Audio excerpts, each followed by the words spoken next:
స్వప్నాన్ని ఇదే కౌగిలింతై కాలమంతా ఉండని.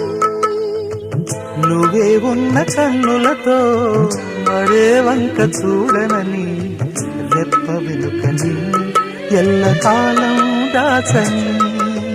యుగములు కలిగిన కాలమా ఈ ఒక ఘడియను వదులుమా. చరితలు కలిగిన లోకమా ఈ జత జోలికి రాకుమా. స్వప్నం చిగురించిందని ఒట్టేసి చెప్పవా ఇంకొక్కసారి. ఒట్టేసి చెప్పవా ఇంకొక్కసారి. ఒట్టి ఊహ కాదని ఈ కొత్త పూలగాని నమ్మలేకపోతున్నా